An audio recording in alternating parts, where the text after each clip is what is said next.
You know that feeling when you close your eyes just for a second after your alarm goes off, and then suddenly it's an hour later? Or when you get a full 8 hours but still feel like you got hit by a truck? Meanwhile, there are people out there running companies, crushing workouts, and building entire careers on what seems like half the sleep you're getting. And they're not zombies, they're thriving. So what's the deal? Are they lying? Do they have some secret genetic advantage? Or is there actually a way to sleep fewer hours and still feel completely recharged? Well, here's the thing. Sleep quality beats sleep quantity every single time. And today, I'm going to show you exactly how to optimize your rest so that 6 hours can feel better than 8 messy ones. Let's get into it. Before we talk about sleeping less, we need to understand what actually happens when you sleep, because most people think sleep is just being unconscious for a while, but your brain is incredibly busy during those hours. Sleep happens in cycles. Each cycle lasts roughly 90 minutes, and within that cycle, your brain passes through different stages. There's light sleep, which is your entry point. Then you drop into deep sleep, which is where your body does the heavy lifting, repairing tissue, strengthening your immune system, restoring energy. After that comes REM sleep, which is where your brain consolidates memories, processes emotions, and basically files away everything you learned that day. Here's what most people don't realize. If you're getting all the right stages in the right amounts, your body can fully recover in fewer cycles. But if your sleep is constantly interrupted, fragmented, or mistimed, you could spend 10 hours in bed and still wake up foggy. The difference between feeling fresh and feeling drained isn't always about how long you slept. It's about how well you slept. So the strategy isn't to force yourself to stay awake longer, it's to make every minute of a sleep count. All right, here's where it starts. If you want your body to function on less sleep, the first thing you need is rhythm. Your brain runs on patterns. It likes predictability. And when you go to bed and wake up at wildly different times, you confuse the internal system that regulates your energy. That system is called your circadian rhythm, and it's basically your body's internal clock. When it's synchronized, your brain knows when to release hormones that make you sleepy and when to release the ones that wake you up.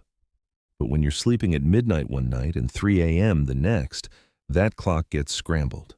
Research from sleep labs has shown that people with irregular sleep schedules experience lighter, less restorative sleep, even if they're technically in bed for the same amount of time. Their deep sleep phases get shorter, and their REM cycles get disrupted. So here's the rule.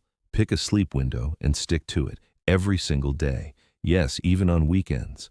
I know that sounds strict, but this is the foundation. If you're aiming for 6 hours, maybe that's 11 p.m. to 5 a.m. Lock it in.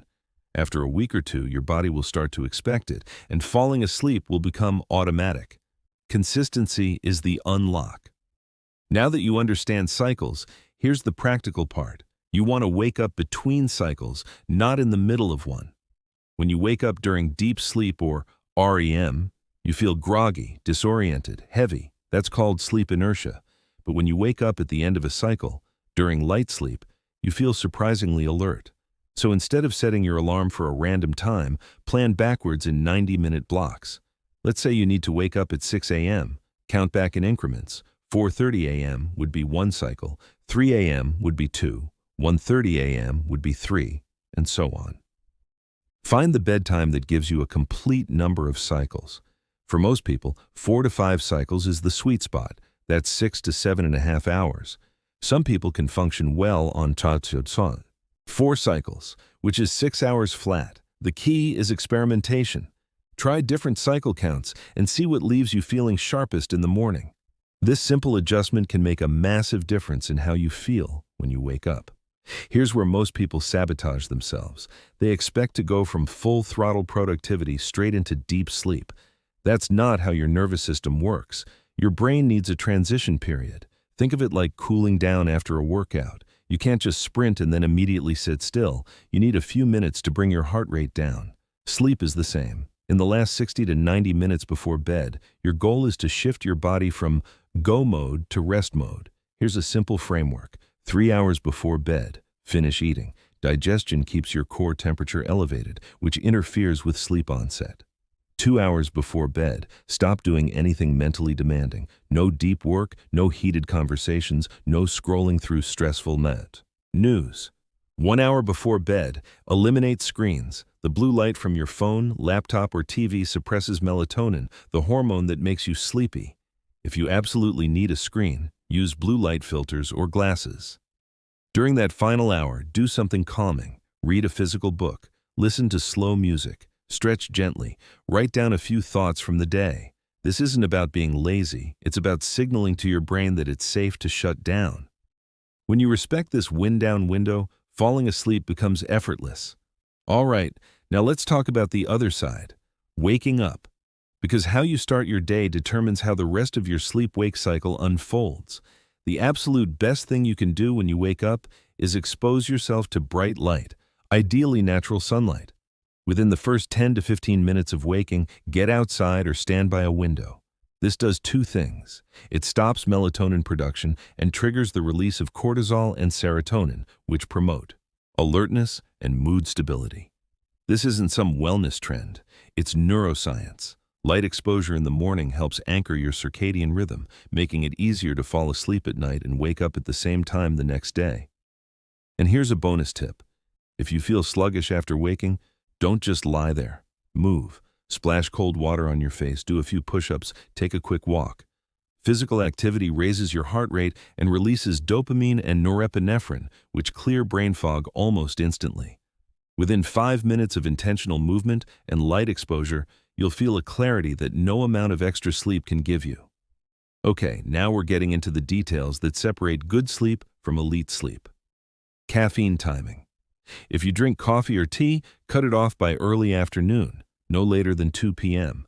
Caffeine has a half-life of about 5 to 6 hours, which means half of it is still in your system long after you finish your cup. Even if you fall asleep, it reduces the amount of deep sleep you get, sometimes by as much as 20 to 30%. Room environment. Your bedroom should be cool, dark, and quiet. Aim for around 65 to 68 degrees Fahrenheit. Darkness signals melatonin production, so blackout curtains or a sleep mask can help. And if you live somewhere noisy, white noise or earplugs make a difference. Supplements. Some people benefit from magnesium, which supports relaxation and nervous system function. Magnesium glycinate is a popular form. There are also herbal options like chamomile or L-theanine. Just make sure to check with a healthcare professional before adding anything new. Mental clearing. If your mind races at night, try a brain dump. Spend 5 minutes writing down everything on your mind. Tasks, worries, random thoughts. Getting it out of your head and onto paper helps your brain stop trying to hold on to it all. These tweaks might seem small, but together they compound into significantly better rest. Here's the final piece, and, honestly, it might be the most important one. Sleeping less isn't about proving something. It's not about grinding harder or wearing exhaustion like a badge of honor. It's about becoming more efficient with your recovery so you can show up better in your waking hours. The goal isn't to deprive yourself. It's to align your biology with your schedule in a way that actually works. Some people genuinely need more sleep, and that's okay. But if you've been stuck in a cycle of oversleeping and still feeling tired, or if you want to reclaim a little more time in your day without sacrificing your health, this approach gives you that option.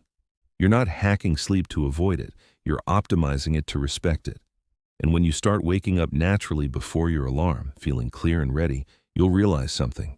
You didn't need more time, you just needed better structure. So there it is. Sleep fewer hours, feel better, wake up fresh. All on these backed by science. Start with consistency.